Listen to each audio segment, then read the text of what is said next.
Hello everyone, welcome back to my channel. In today's video, I will cover legislature, that is most important organ of government and most important topic of political science. In this video, I will explain meaning of legislature, functions of legislature, types of legislature and merits and demerits of their types. So, let's get started. Firstly, we talk about meaning of legislature. The term legislature derives from two words. First is leg, which means law, and second is lature, which means place. Thus, etymological meaning of legislature is a place for law making. Legislature एक ऐसी authority है जो कि एक specific place पे law बनाती है. It is a law making body और ऑर्गन ऑफ गवर्नमेंट. जो लेजिस्लेचर है वो गवर्नमेंट की लॉ मेकिंग बॉडी होती है, लॉ मेकिंग ऑर्गन होती है. That is responsible for creating and passing laws, जो कि लॉ को बनाने के लिए और लॉ को पास करने के लिए रिस्पॉन्सिबल होती है. It represents the people's will and plays a crucial role in democratic governance. जो लेजिस्लेचर होती है वो उस कंट्री के पीपल, जो लोग होते हैं, उनके विल को रिप्रेजेंट करती है. जो लेजिस्लेचर के मेंबर्स होते हैं वो पीपल, लोगों के द्वारा ही इलेक्ट होकर आते हैं, जो कि लोगों के विल को रिप्रेजेंट करते हैं. जो कि लेजिस्लेचर है वो डेमोक्रेटिक गवर्नेंस में एक इम्पॉर्टेंट रोल प्ले करती है. In every modern democratic state, it is elected by and responsible to the people. जैसे कि मैंने बताया कि जो डेमोक्रेटिक स्टेट में लोग होते हैं वो अपने रिप्रेजेंटेटिव को इलेक्ट करते हैं, जो कि आगे लेजिस्लेटिव बॉडी में जाके लॉ बनाते हैं और लॉ को पास करते हैं. इसलिए जो लेजिस्लेचर के मेंबर्स होते हैं वो पीपल्स के विल को रिप्रेजेंट करते हैं लॉ के रूप में, पॉलिसी के रूप में. लेजिस्लेचर प्रोवाइड्स अ बेसिस, जो कि लॉ होती है, for the working of the executive and judiciary. जो लेजिस्लेचर है वो एग्जीक्यूटिव और जुडिशरी के काम के लिए बेसिस प्रोवाइड करती है, लॉ प्रोवाइड करती है. यदि लॉ नहीं रहेगा तो जो एग्जीक्यूटिव का मेन फंक्शन है लॉ को इम्प्लीमेंट करना, तो एग्जीक्यूटिव किस लॉ को इम्प्लीमेंट करेगी यदि लॉ ही नहीं रहेगा. और जुडिशरी का जो मेन फंक्शंस है कि लॉ को इंटरप्रिटेट करना, उसकी व्याख्या करना, यदि लॉ ही नहीं रहेगा, लेजिस्लेचर लॉ ही नहीं बनाएगा, तो जुडिशरी किस लॉ को इंटरप्रेट करेगी. इसलिए जो लेजिस्लेचर है वो एग्जीक्यूटिव और जुडिशरी के फंक्शंस के लिए, वर्किंग के लिए बेसिस प्रोवाइड कराती है. So legislature is a important organ of government that makes law. It is mainly a law making body. अब हम लोग देखते हैं definition of legislature. A legislature is a deliberative assembly with legal authority to make laws for a political entity like a country or city. Legislature जो है एक deliberative assembly है, एक डिस्कशन करने वाली असेंबली है, सभा है, जिसके पास लीगल अथॉरिटी होता है लॉ बनाने का किसी पॉलिटिकल एंटिटी में, जैसे कि किसी कंट्री में, स्टेट में, सिटी में लॉ बनाने की लीगल अथॉरिटी वाली बॉडी को क्या कहते हैं? लेजिस्लेचर कहते हैं. Legislature is also known as parliament in India. Bharat में लेजिस्लेचर को पार्लियामेंट कहा जाता है. The term parliament is derive from French word parliament which means meeting for discussion. जो पार्लियामेंट है वो फ्रेंच वर्ड के पार्लियामेंट से डिराइव किया गया है, जिसका मतलब होता है मीटिंग फॉर डिस्कशन. एक सभा है जो कि डिस्कशन के लिए, डेलिब्रेटिव फंक्शन के लिए मीट करती है, मिलती है, उसे पार्लियामेंट कहते हैं. Let's talk about functions of legislature. तो पहला फंक्शन है लॉ मेकिंग फंक्शन, जो कि इसका प्राइमरी फंक्शन है, मेन फंक्शन है. The primary function of the legislature is to make laws. जो लेजिस्लेचर है उसका प्राइमरी फंक्शन है लॉ को बनाना, लॉ को क्रिएट करना, उसे पास करना. It change and remove old and unnecessary laws and make new law to meet present requirements.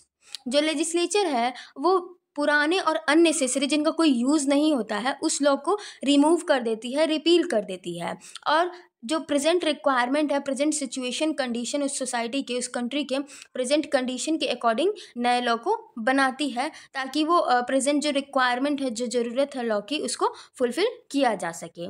Law is the expression of the will of the people. जैसे कि मैंने बताया कि जो लेजिस्लेचर के मेंबर्स होते हैं वो लोगों के द्वारा ही इलेक्ट होके जाते हैं, लोगों के ही रिप्रेजेंटेटिव होते हैं। इसलिए जो लॉ है वो लेजिस्लेचर के द्वारा ही बनाई जाती है, लेजिस्लेचर के मेंबर्स के द्वारा। तो जो लॉ है वो जो पीपल हैं, लोग हैं, उनके विल को एक्सप्रेस करती है, उनकी इच्छा को एक्सप्रेस करती है। It must be consistent with the changing condition of society. और जो लॉ है वो सोसाइटी के चेंजिंग कंडीशन से कंसिस्टेंट होना चाहिए, उससे इनकंसिस्टेंट नहीं होना चाहिए। अगर इनकंसिस्टेंट हुआ तो वो अननेसेसरी लॉ होगा। अगला है deliberative function. Deliberative means discussion. जो लेजिस्लेचर है वो कई तरह के इशू पे, सोशल पॉलिटिकल इशू पे डिलिब्रेशन करती है, डिलिबरेटिव फंक्शन करती है। The function of drafting of a bill, नए बिल को ड्राफ्ट करना, डिबेट करना, उस पर डिस्कसिंग ऑन बिल, उस पर डिस्कस करना, ये है लेजिस्लेचर का function. It acts as a deliberative body of home and foreign policy of the nation. जो लेजिस्लेचर है उसके मेंबर्स के द्वारा बिल को ड्राफ्ट किया जाता है, उस पर डिबेट किया जाता है, उस पर डिस्कशन किया जाता है, उसे पास किया जाता है। इसलिए जो लेजिस्लेचर है वो किसी कंट्री के लिए, होम मीन्स किसी कंट्री के लिए, किसी कंट्री के टेरिटरी के लिए क्या है, डेलिबरेटिव बॉडी होने के साथ साथ वो उस कंट्री की फॉरेन पॉलिसी किस प्रकार होगी उसके लिए भी डेलिबरेटिव बॉडी है। जो लेजिस्लेचर है वो कई तरह के पॉलिटिकल, सोशल, इकोनॉमिक इशू पे डेलिब्रेशन करती है और लॉज वगैरह बनाती है। अगला है फाइनेंशियल फंक्शन और custodian of the national finance. The legislature is the manager of national finance. किसी भी कंट्री की जो लेजिस्लेचर होती है वो उस कंट्री के नेशनल फाइनेंस की मैनेजर होती है, उसे कंट्रोल करती है। जो सारा फाइनेंस का मैटर है वो उसके कंट्रोल में रहता है। It discuss the annual budget and have the authority to approve and reject the government's budget. जो लेजिस्लेचर है वो एनुअल बजट पे डिस्कशन होता है उसमें, और लेजिस्लेचर के पास ये अथॉरिटी है, ये पावर है कि गवर्नमेंट के द्वारा, जो एग्जीक्यूटिव बॉडी है उसके द्वारा लाए गए बजट को अप्रूव कर सकती है, रिजेक्ट कर सकती है। Without the consent of the legislature money can not be collected और स्पेंट। जो लेजिस्लेचर की कंसेंट के बिना जो मनी है उसको कलेक्ट और स्पेंड, यानी कि लोगों से टैक्स के रूप में कलेक्ट नहीं किया जा सकता और खर्च नहीं किया जा सकता। लेजिस्लेचर की परमिशन के बाद ही लोगों पर टैक्स लगाया जा सकता है और उनसे, और उस टैक्स को खर्च किया जा सकता है। इसलिए जो लेजिस्लेचर है वो नेशनल फाइनेंस का कस्टोडियन होता है। अगला है एडमिनिस्ट्रेटिव फंक्शन और control over executive. Parliamentary system में जो लेजिस्लेचर है वो एग्जीक्यूटिव पे इफ़ेक्टिवली कंट्रोल रखती है, क्योंकि जो एग्जीक्यूटिव हैं वो लेजिस्लेचर के मेंबर्स होते हैं, जिस कारण वो लेजिस्लेचर पे डिपेंडेंट होते हैं, लेजिस्लेचर के प्रति रिस्पॉन्सिबल होते हैं। It does not directly participate in administration. जो लेजिस्लेचर है वो डायरेक्टली एडमिनिस्ट्रेशन में पार्टिसिपेट नहीं करती है, लेकिन इन parliamentary system of government it controls the executive effectively. Parliamentary system of government में जो लेजिस्लेचर है वो एग्जीक्यूटिव को इफेक्टिवली कंट्रोल करती है। Executive is responsible to the legislature for all its function. जो एग्जीक्यूटिव है वो अपने फंक्शंस के लिए लेजिस्लेचर पे रिस्पॉन्सिबल है। लेजिस्लेचर उससे क्वेश्चन कर सकती है उसके फंक्शंस के बारे में। तो इसलिए जो लेजिस्लेचर है वो एग्जीक्यूटिव पे कंट्रोल रखती है पार्लियामेंट्री सिस्टम ऑफ गवर्नमेंट में। अगला है judicial function.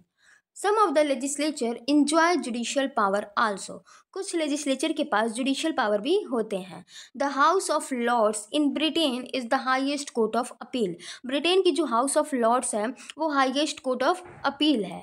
In USA, Senate and in India, Parliament acts as a court of impeachment for the trial of President and Vice President, and also remove judges from the authority by following the process laid down in the Constitution.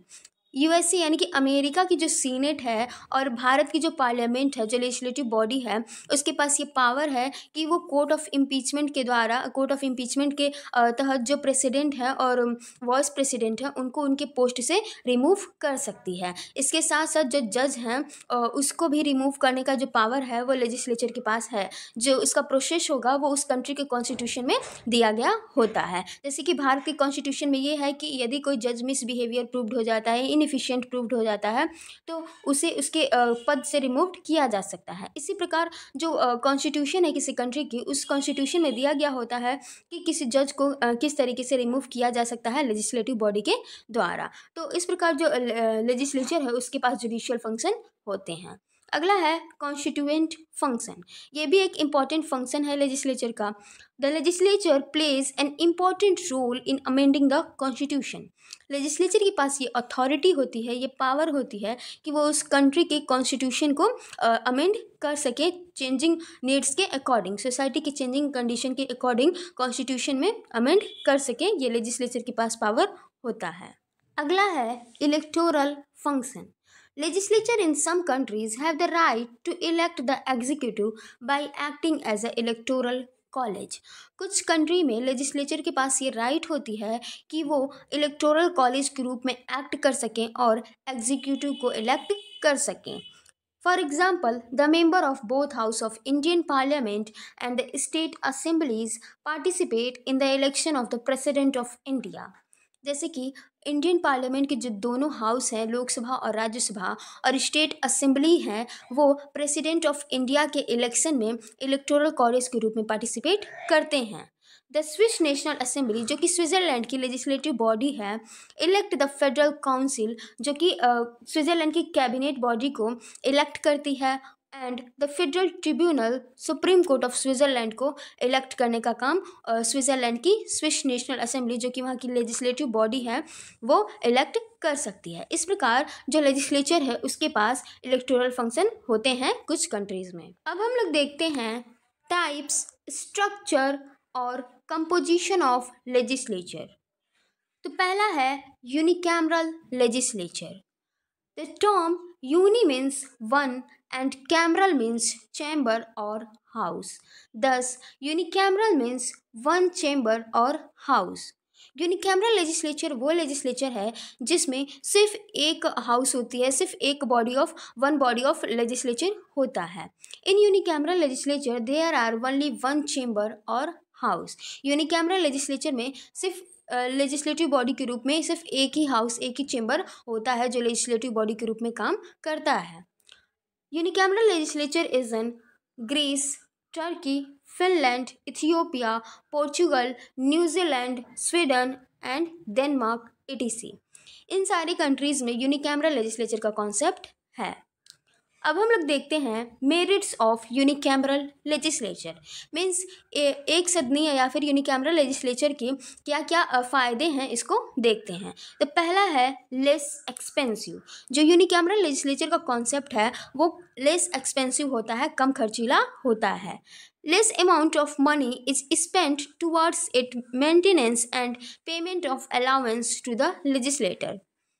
जो unicameral legislature होने के कारण एक ही body को, एक ही house को maintain करने में और जो कुछ मतलब कि एक ही बॉडी के जो मेंबर्स हैं, एक ही हाउस के जो मेंबर्स हैं, उनको अलाउंस देने में, उनकी सैलरीज़ को पेमेंट करने में कम खर्च होता है, जिस कारण जो यूनिकैमरल लेजिस्लेचर है वो कम खर्चीला होता है, जो कि इसका मेरिट है। अगला है प्रोग्रेसिव लेजिस्लेशन। एक ही बॉडी होने के कारण, एक ही हाउस होने के कारण जो लेजिस्लेशन है, जो लॉ मेकिंग का फंक्शन है, वो काफ़ी प्रोग्रेसिव तरीके से होता है। और जो लेजिस्लेचर हैं, एक ही बॉडी होने के कारण जो सारे लेजिस्लेचर हैं वो डायरेक्टली जो है पीपल के द्वारा इलेक्ट होकर आते हैं। इस कारण उनके द्वारा बनाए गए लॉ को प्रोग्रेसिवली जो पीपल है, उस कंट्री के लोग हैं, उनको फॉलो करते हैं उस लॉज को। The legislature is the constitute on the basis of direct election. Unicameral legislature में जो लेजिस्लेचर है वो डायरेक्ट इलेक्शन के बेसिस पे बनती है।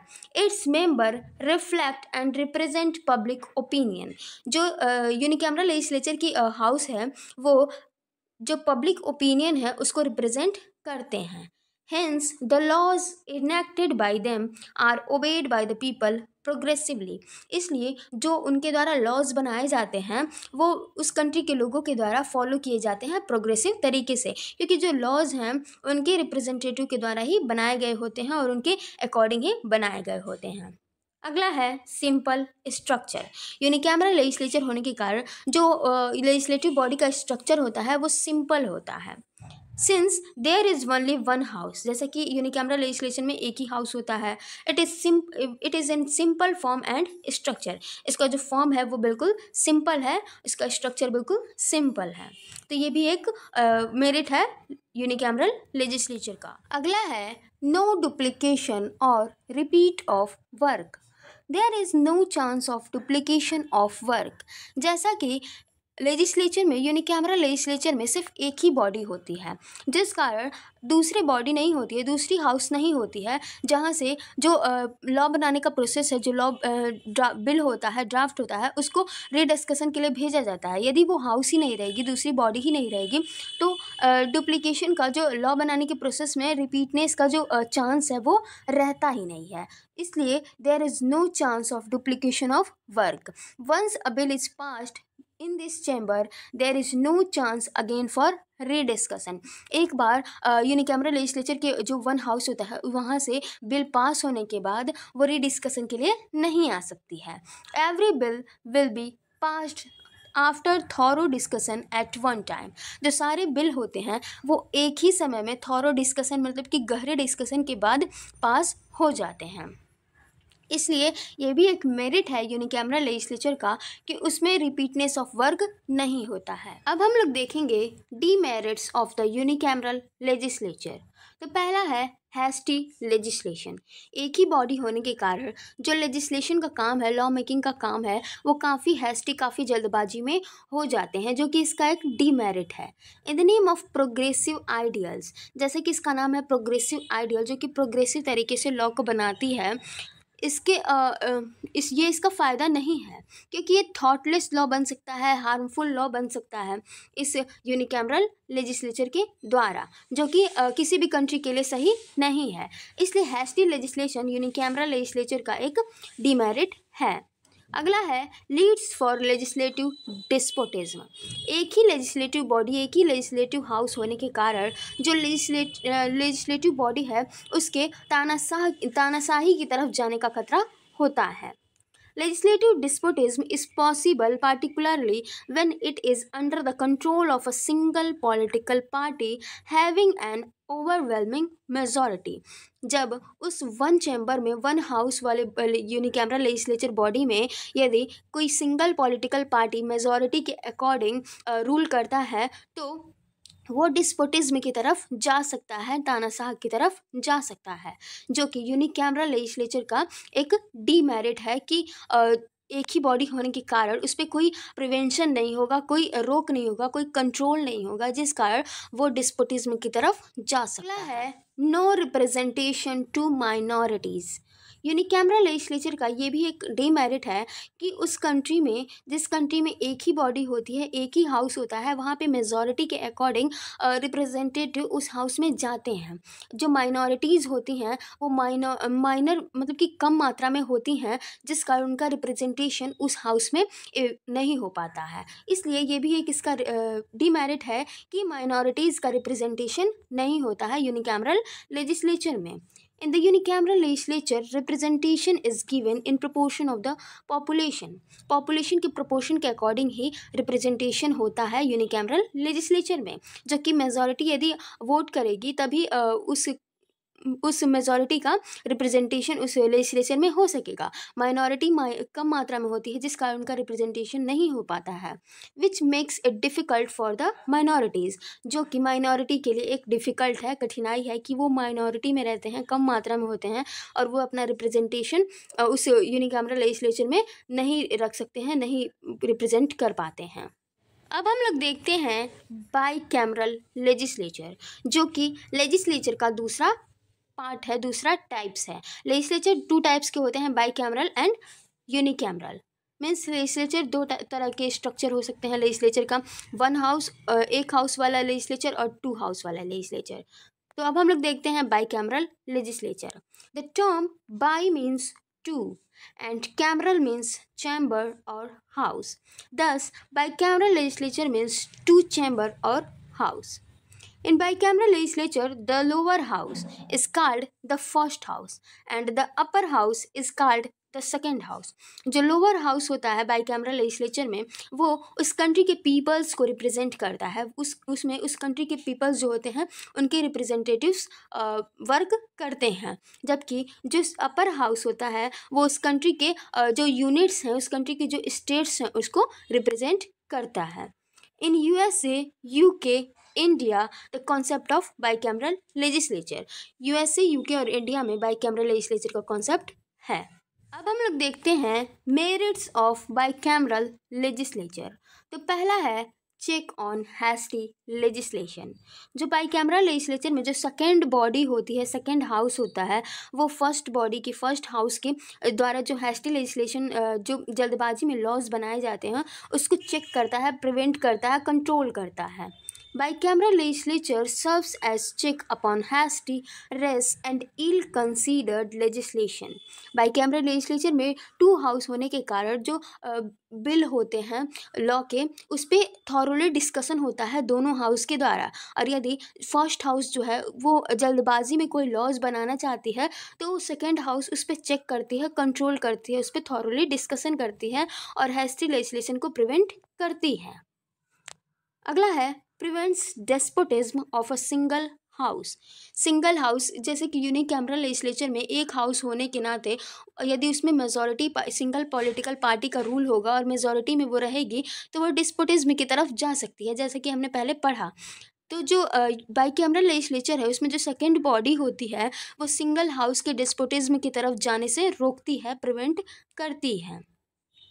The second chamber is a safeguard against the despotism of a single chamber legislature.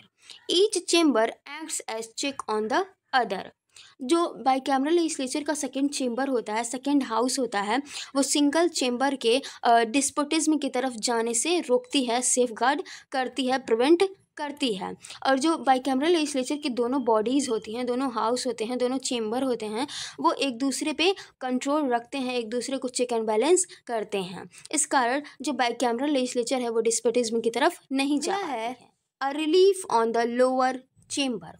जो lower chamber होता है, फर्स्ट हाउस होता है, उसके वर्कलोड में रिलीफ मिलता है यदि दूसरा हाउस होता है, दूसरी बॉडी होती है। In bicameral legislature, work can be divided between the two houses. Bicameral legislature में जो वर्क होता है, वर्कलोड होता है लेजिस्लेटिव बॉडी का, वो दो हाउस में बढ़ जाता है। इस कारण there is a relief to the lower chamber और हाउस। इस कारण जो फर्स्ट हाउस होता है, लोअर चेंबर होता है, उसको रिलीफ मिलता है, उसके वर्कलोड में रिलीफ मिलता है। अगला है to make perfect and sound laws. Two bodies होने के कारण, टू हाउस होने के कारण कोई भी लॉ जो है थॉरोली डिस्कशन के बाद, उसके प्रॉस कॉन्स वगैरह देखने के बाद, अच्छे से डिस्कशन करने के बाद पास होते हैं, जिस कारण जो लॉज बनते हैं वो परफेक्ट लॉ बनते हैं। The second chamber helps to correct the error committed by the lower house. यदि किसी बिल में जो फर्स्ट हाउस से लोअर हाउस से पास होके जाती है, उसमें कोई एरर होता है जो कि फर्स्ट हाउस के द्वारा कमिटेड होता है, तो जो सेकेंड हाउस है उसे करेक्ट करने का काम करती है। इस कारण जो लॉज हैं वो परफेक्ट बन पाते हैं। Thus bicameral legislature enables the legislators to make perfect and sound laws. अगला है essential for federation. The second house is essential for all federal state. जो बाईकैमरल लेजिस्लेचर का कॉन्सेप्ट है वो फेडरेटिव कंट्री के लिए इसेंशियल है, आवश्यक है। A federation is a union of autonomous units which wishes to maintain their separate identities. जो फेडरेशन होता है वो कई सारे यूनिट्स, कई सारे स्टेट्स का यूनियन होता है, और जो यूनिट्स हैं वे चाहते हैं कि उनकी सेपरेट आइडेंटिटी बनी रहे, मेंटेन रहे। इस कारण जो लेजिस्लेटिव जो बाईकैमरल लेजिस्लेचर है, जिसमें जो एक हाउस होता है, जो फर्स्ट हाउस होता है, जो लोअर हाउस होता है, वो उस कंट्रीज के पीपल के लोगों को रिप्रेजेंट करता है, जबकि जो सेकेंड हाउस होता है, अपर हाउस होता है, वो उस कंट्री के यूनिट्स को रिप्रेजेंट करता है, जिस कारण जो यूनिट्स हैं वो अपने आइडेंटिटी को बनाए रखते हैं। इस कारण जो बाइकैमरल लेजिस्लेचर है वो फेडरेशन के लिए इसेंशियल है। This can be partly secured through bicameralism. जो सेपरेट आइडेंटिटी का कॉन्सेप्ट है फेडरेशन में वो सिक्योर्ड हो पाता है बाइकैमरलिज्म के द्वारा। अब हम लोग देखते हैं demerits of bicameral legislature. Means bicameral legislature के क्या क्या नुकसान हैं ये देखते हैं। तो पहला है very expensive. It is a very expensive and highly wasteful concept. जो बाइकैमरल लेजिस्लेचर है वो बहुत ही एक्सपेंसिव होता है, क्योंकि दो हाउस को इस्टेब्लिश करना, दो हाउस के जो लेजिस्लेटर्स हैं उसके मेंबर्स हैं उसको अलाउंस देना, सैलरीज देना, उसके वर्क को देखना, उस पर सारे बहुत सारे एक्सपेंड होते हैं, बहुत सारे खर्च होते हैं, जिस कारण जो बाइकैमरल लेजिस्लेचर है वो बहुत ही एक्सपेंसिव होती है, जो कि इसका एक डीमेरिट्स है। There is a lot of expenditure in the form of salaries of the members and maintenance of extra establishment of office. एक एक्स्ट्रा ऑफिस को, एक एक्स्ट्रा हाउस को एस्टेब्लिश करना, उसके मेंबर्स को सैलरीज देना, अलाउंस देना, मेंटेनेंस करना उस हाउस का, इस पे बहुत सारे खर्च हो जाते हैं, जिस कारण जो बाइकैमरल लेजिस्लेचर का कॉन्सेप्ट है वो बहुत ही ज़्यादा एक्सपेंसिव होता है, जो कि इसका डीमेरिट है। अगला है एंटी डेमोक्रेटिक। जो सेकेंड चेम्बर है, जो सेकेंड हाउस है, उसके जो मेंबर्स हैं वो डायरेक्टली इलेक्ट होके नहीं आते हैं, जिस कारण ये एक एंटी डेमोक्रेटिक हो जाता है बाइकैमरल लेजिस्लेचर का concept. As the member of the second chamber are not directly elected, it is against the principle of democracy, जो कि डेमोक्रेसी के प्रिंसिपल्स के अगेंस्ट है। अगला है creates deadlock and divides responsibility. The second chamber divides responsibility in lawmaking. It is dangerous to the smooth working of legislation. It can create deadlock. कुछ लोग ये मानते हैं, कुछ क्रिटिक्स ये मानते हैं कि जो सेकेंड चेम्बर है वो लॉ मेकिंग जो फंक्शन है लेजिस्लेचर का उसको डिवाइड कर देती है, उसकी रिस्पॉन्सिबिलिटी को बांट देती है, जो कि एक स्मूथ वर्किंग है जो लेजिस्लेचर का उसके लिए डेंजरस है। जो सेकेंड बॉडी है वो डेडलॉक क्रिएट करती है। यदि कोई लॉ जो है फर्स्ट चेम्बर से पास होकर जाती है तो सेकेंड चेम्बर उसको प्रिवेंट कर सकती है, रोक सकती है, जो कि ऑर्डिनरी लॉ होते हैं उसे रोक सकती है। इस कारण जो सेकेंड चेम्बर है वो डेडलॉक का क्रिएट कर देती है। डेडलॉक वो होता है जब जब बोथ हाउस ऑफ जैसे कि इंडियन पार्लियामेंट में बोथ हाउस ऑफ लेजिस्लेचर हैं वो डिसएग्री हो जाते हैं अपने लॉ बनाने के प्रोसेस में, एक दूसरे के कॉन्सेप्ट से, एक दूसरे के रिकमेंडेशन से डिसएग्री हो जाते हैं, तो वहाँ पर डेडलॉक की स्थिति आ जाती है, जो जॉइंट सिटिंग के द्वारा, जो जॉइंट मीटिंग के द्वारा उसे प्रेसिडेंट के द्वारा ख़त्म करने का प्रयास किया जाता है। तो कुछ लोगों का ये मानना है कि जो सेकेंड चेम्बर है वो डेडलॉक को क्रिएट करती है और लॉ बनाने का जो पावर है लेजिस्लेचर का उसे डिवाइड करती है, जो कि डेमोक्रेसी के लिए डेंजरस है, सही नहीं है। तो ये भी एक डीमेरिट्स है बाइकैमरल लेजिस्लेचर का। तो ये था कॉन्सेप्ट लेजिस्लेचर का। यदि आपको ये वीडियो पसंद आई हो तो वीडियो को लाइक करें, शेयर करें और चैनल को सब्सक्राइब करना मत भूलिएगा। Thanks for watching.